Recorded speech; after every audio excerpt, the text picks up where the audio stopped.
We've added a new option inside our face mill when using the technology of hatch, the option of rolling in, called roll in.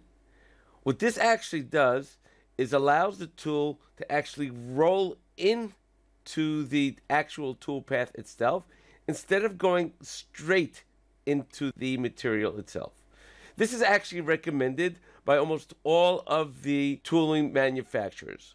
Let's take a look for a moment at the simulation, and you'll see the following. As the tool goes into the part, it actually rolls into the material. You can see that by the actual tool pass itself.